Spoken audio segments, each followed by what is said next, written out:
My fellow Bahamians, good morning. We live in a vibrant parliamentary democracy, secured by our founders for the promotion of the common good and the general welfare. Our rich democratic heritage includes free and fair elections, through which the people choose their representatives. Earlier today, Parliament was dissolved. It is time for you, the people, to choose who you will elect to form the next government of the Commonwealth of the Bahamas. For the past year and a half, we have battled the COVID-19 pandemic together. This is the worst public health crisis in our modern history. This deadly virus has killed millions of people around the world and made hundreds of millions of others sick. Here at home, many of our loved ones have died or fallen ill. You have worked with my government and the public health team, abiding by the rules and doing your best to help to protect lives and livelihoods. I thank you for partnering with us on this difficult journey. Dear fellow Bahamians, on Wednesday, August 11th, I announced in the House of Assembly that the United States of America donated 397,000 doses of the Pfizer vaccine to the Bahamas. We received 128,000 of those doses the following day. The Bahamas received earlier today 38,400 doses of the one-shot Johnson & Johnson vaccine. These doses are in addition to the AstraZeneca vaccines we received over the past few months. In total, including doses received and those arriving in the country weeks, the Bahamas was able to secure well in excess of 550,000 doses of the life-saving vaccines.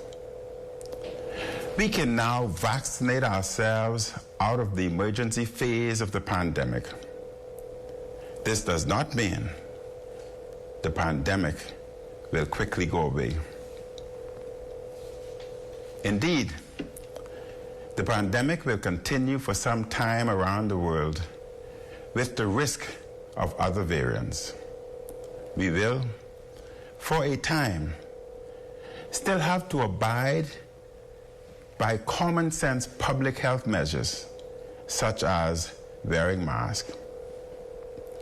My government has provided for public consultation a draft of new legislation to replace the emergency orders.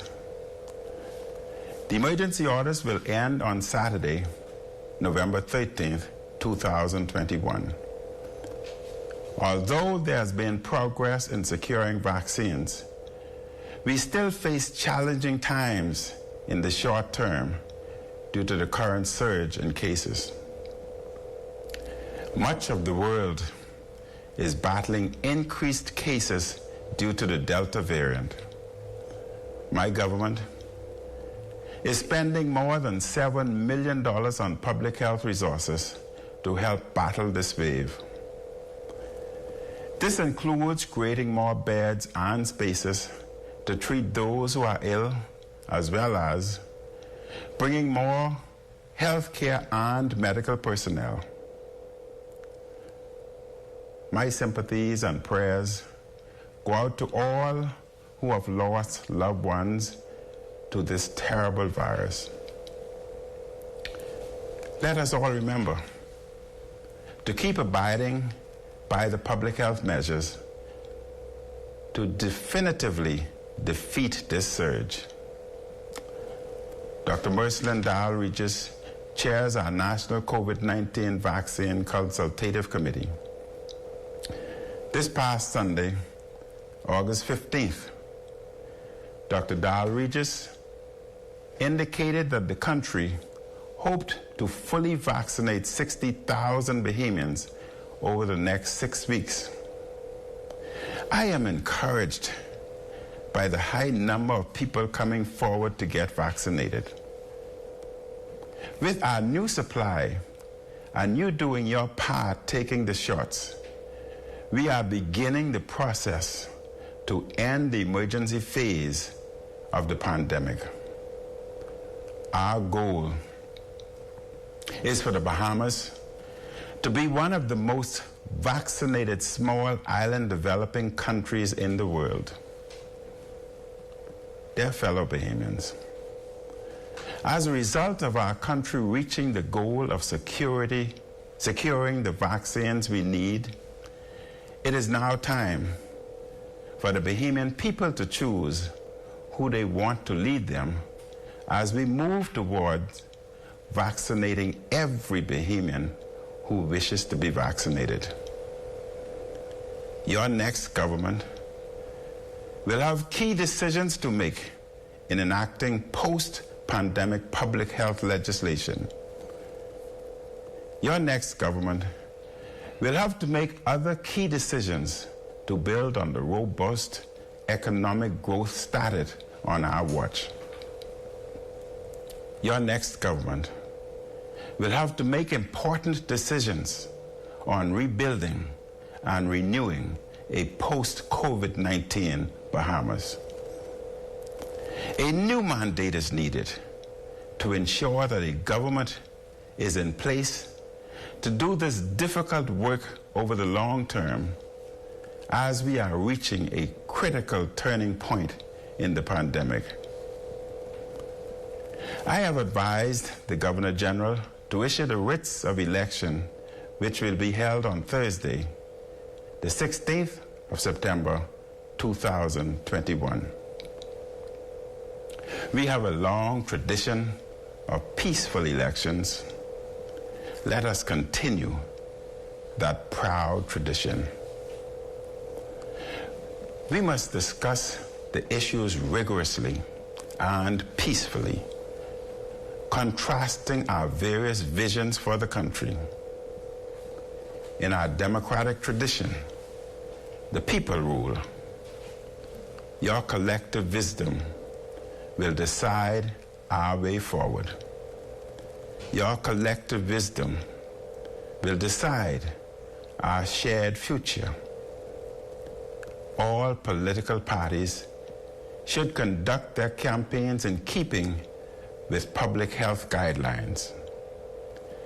May God continue to bless and guide our Bahamas. Thank you for listening. Good afternoon.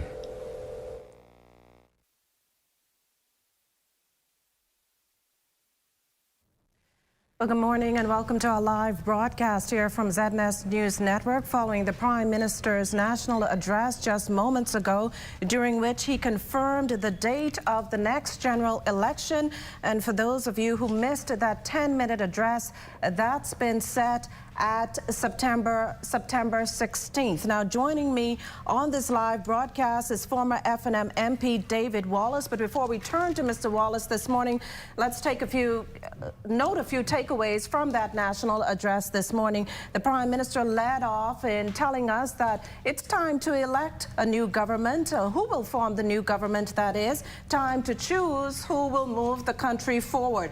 And in that regard, he said key decisions have to be made on rebuilding and renewing the Bahamas in a post-COVID-19 environment. And as we all know, COVID-19 has done a number on global economies, and that includes the Bahamas. The Bahamas has had to earmark $7 million to battle this virus, and that's only in this particular wave, according to the Prime Minister just moments ago. There's a new mandate, he said, that's needed, and he's advised, of course, that the Governor General issue those writs for September 16th. Now, we also heard the Prime Minister speaking of the COVID-19 virus. He also spent a few minutes elaborating on the need for Bahamians to get vaccinated, and this at a time when the Bahamas has secured an increasing number of vaccines in the country. Just this morning, the Bahamas receives 38,400 doses of the Johnson & Johnson vaccine, this on the heels of it receiving the Pfizer last week. And since its vaccination campaign started, we've been using the AstraZeneca. Thousands have been vaccinated at this point, but still thousands must be vaccinated for the Bahamas to reach herd immunity. You heard from Dr. Mercelin Dow-Regis, a consultant to the Prime Minister, just this Sunday, noting that the hope is to get 60,000 people vaccinated over the next 6 weeks, and only time will tell if we reach that count as put out by Dr. Mercelin Dow-Regis. Let's turn our attention now to what we're really dealing with today, aside from COVID-19, and that's the fact that we have a date. And this, a date for the next election, and this on the heels of what happened yesterday. David, the way things are done this time around, it seems a little bit different. Yesterday, we had two proclamations, one telling us that the House of Assembly, Parliament rather, has been prorogued. Later, we had the Provost Marshal returning to the steps of the House of Assembly, giving us a date for when Parliament would resume. And now we have the Provost Marshal again this morning on the steps of the House of Assembly, giving us a dissolution. As many of you are aware, things don't often, we're not used to things happening the way they did this time around. So, David, shed some light on why you think things happened like this, and is this normal? Well, Makisla, thank you for having me. And no, I think when you would have checked the history of all of our previous elections, and they would have taken us back from our constitution, which would have been since the independence in 1973, it could all be done one time, meaning that the House can be prorogued, the new sessions can be set, and the dissolution can also be held all at one time.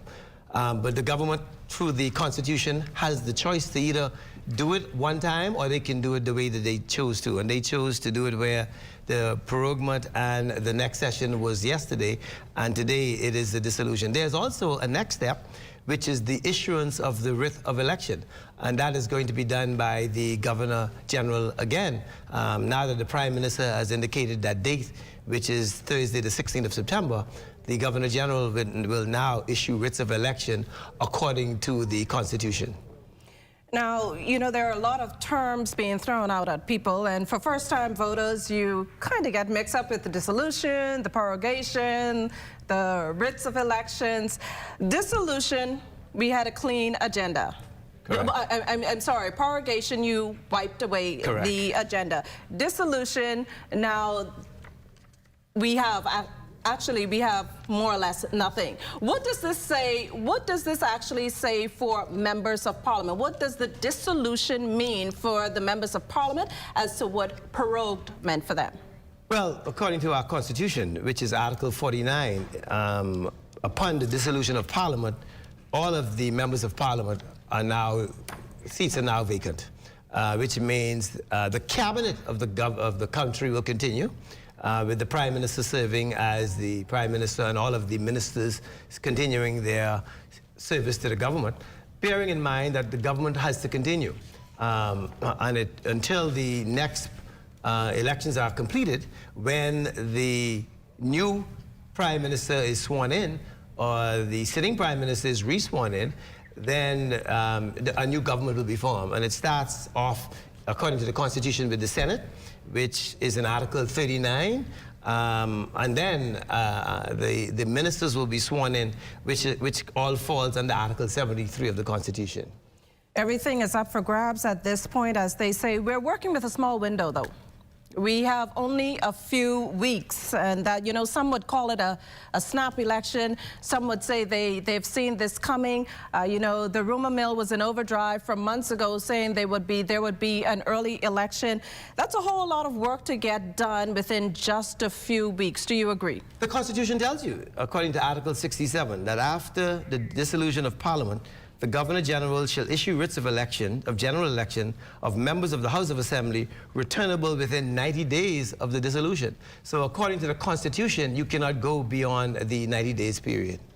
And so while others might say it is a snap election, a snap might be in the sense that elections would have traditionally been held in May, but I think there were all indications and all signs that the government was going to seek to go to the people early. For the people you have to return the government back to the people.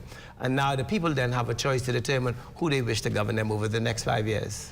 90 days, though, you note that the Constitution speaks to this. Do you think this is enough time to galvanize your political machinery more so than it has been and get as many people on your side as remotely possible?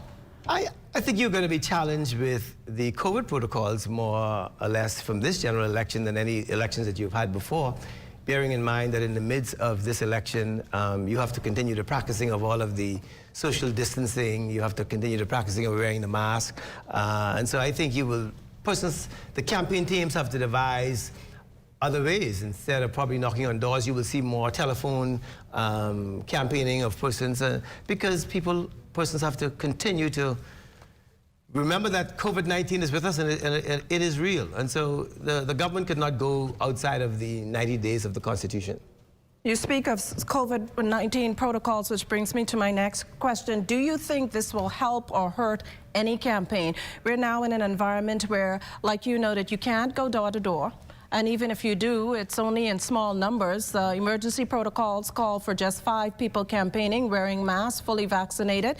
We've had to rely on social media campaigns, television campaigns, but do you think this is enough? You still have those people, still members of the populace, the electorate that is, who rely heavily on that traditional campaigning, the rallies, the door-to-door, meeting my MP.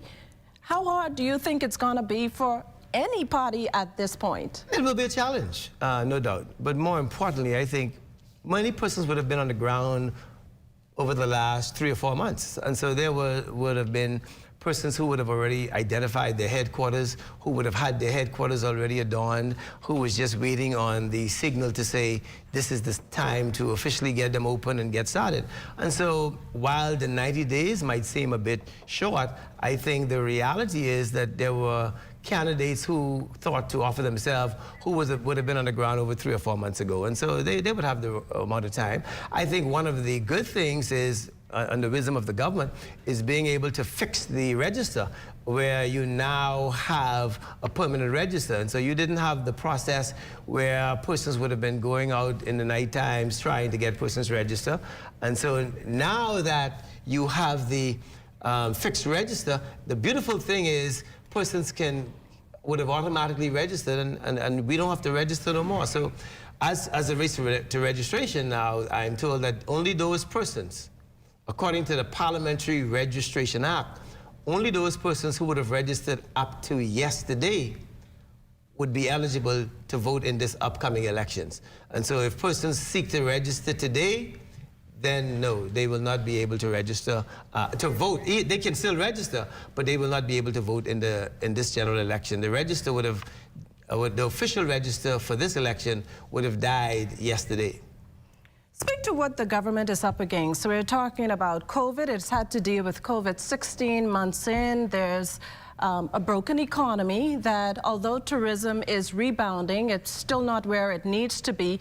Speak to all the challenges it's had to face over the past 16 plus months. No doubt. I think Prime Minister Minnis has had probably one of the greatest challenges in any administration that I've seen, back to back, starting out with Hurricane Dorian. That would have no doubt brought great disaster to the islands of Grand Bahama and Abaco.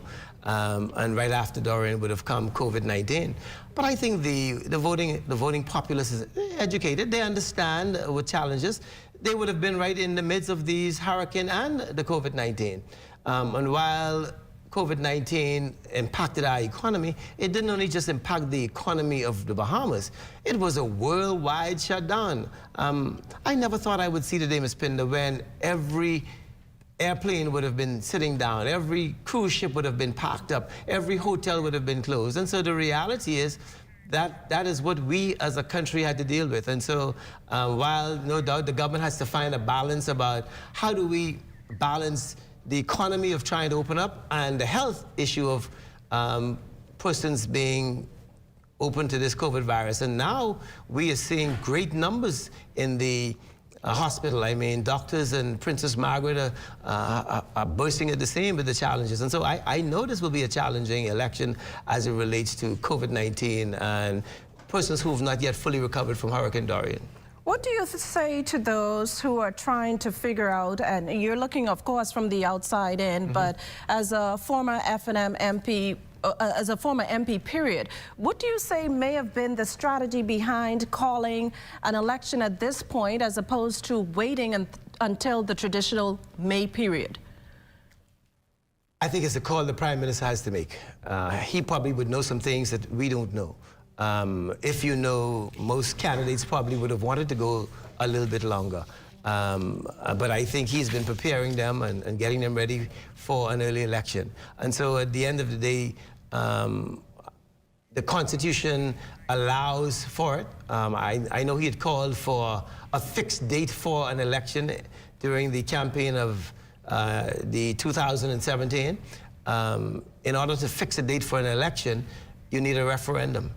In order to have a referendum, you need 2/3 of the votes in a referendum. And I think that will continue to be a challenge. As you know, both the Ingram administration and the Christie administration tried referendums, and both of them failed. And I think nothing, you would have seen no different if he would have tried a referendum, trying to fix a date for an election.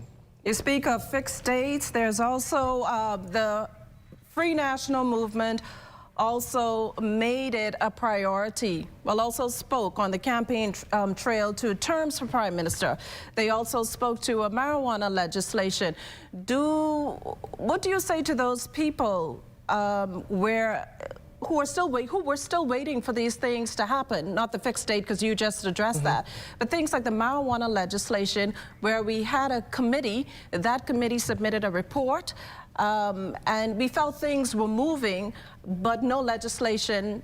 There's no legislation, no debate, no passage of legislation. What do you say to those people who, you know, it may have been that those people who would have said, if this were to happen, I would support the government. So what do you say to those people who are waiting for pieces of legislation that haven't been debated or passed? Like any government, you would have no doubt put out a manifesto talking about what you would have intended to do over the 5 years as the government. And like any government that you trace back, they would not have been able to complete all of their agenda. Hence, they would come back asking for a second term so that they would be able to complete the second half of their agenda that they were not able to complete in the first half. You know, my mind goes back to campaigns where we were promised a national health, couldn't get it. And so any government would from time to time be faced with other circumstances that has to to look at putting the funds elsewhere. I'll give you an example.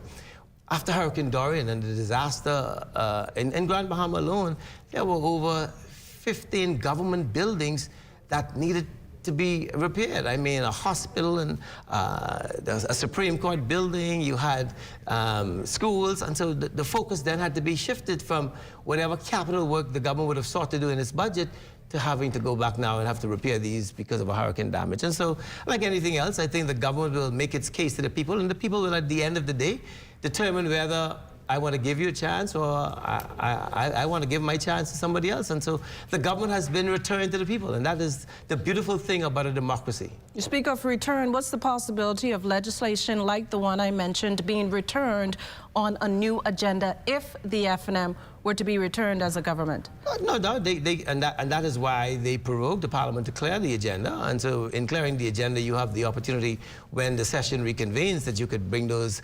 items back on the agenda. And so I think going forward, you will see that if the FNM government is returned, they can do it. And if the Progressive Liberal Party is returned, they have an opportunity to look at that and say, if it is a good piece of legislation, we might want to bring it as well. Let's speak about this 5 years. You know, for us who are not in cabinet, who are not sitting members of parliament, we see 5 years as a long time. You, as a former MP, could tell us that 5 years probably rolls rather quickly. Yes. And it's long been the argument from MPs, cabinet ministers, that not everything can be done in 5 years. How difficult it is to get at least most of that agenda achieved within that time span? I think what the government ought to do is publish a report to say what they've done. And I know the Free National Movement has put out a report on its accomplishments over the last 5 years.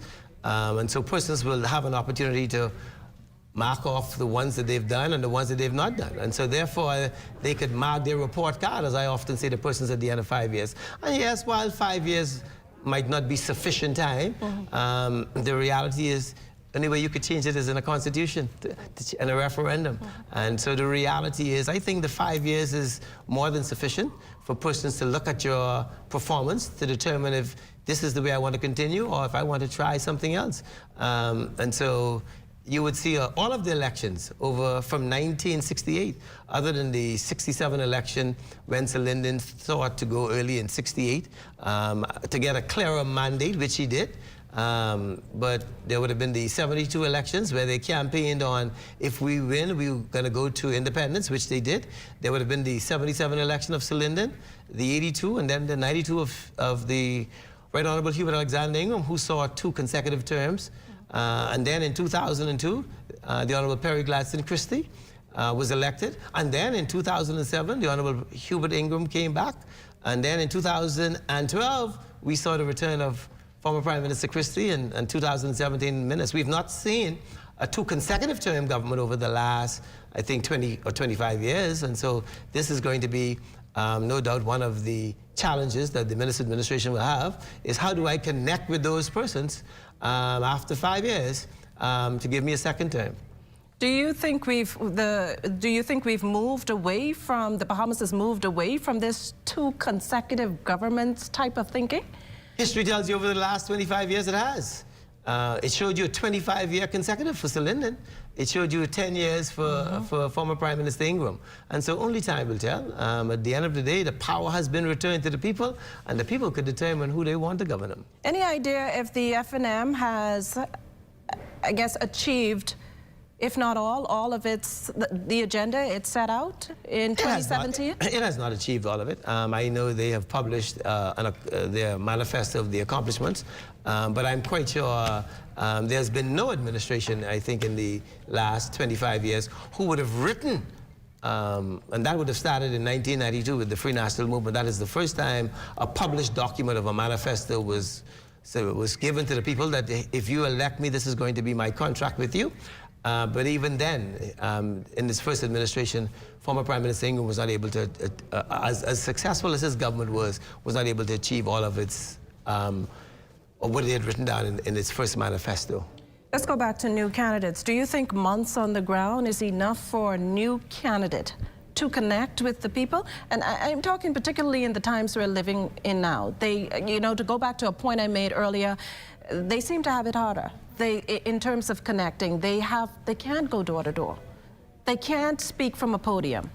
Much of their message have to be through pictures and social media. Do you think they have it harder? You have to abide by the Constitution. The Constitution says no longer than 90 days. And so while we could debate, is it sufficient time, we have to follow the law. And that's why I salute our founding fathers who wrote the Constitution. And the Constitution is enshrined. I don't think you will ever see a day when you're able to change the Constitution. But the law says maximum is 90 days. Well, a fun fact for you here, David. August 19th, today. Yes. That marks the victory of one of the FNM winning an election. First Ingram administration. First Ingram administration. Do you think it's symbolic? It holds it's a reason why the Prime Minister chose today? I didn't see today coming. He would know why he chose today, but maybe he's wholly hoping that the persons of August 19th will bring back memory for the Free National Movement in this upcoming election. Well, thank you for joining us here on this live broadcast following the Prime Minister's national address this morning. As you may have heard, for those of you who may have missed it, the Prime Minister confirmed that the Governor General will issue writs of election for September 16th. And once again, joining me on this live broadcast is former FNM MP David Wallace. Thank you so much for joining, and have a wonderful day.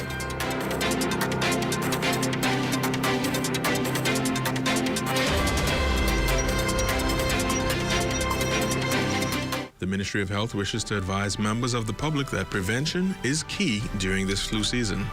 Practicing good cough hygiene can make the difference between you and your loved ones getting the flu or spreading the influenza virus. Good cough hygiene habits include covering your mouth and nose with a tissue when coughing or sneezing, and proper disposal of the tissue in a trash bin. Coughing or sneezing into your upper sleeve near your inner elbow and not your hands when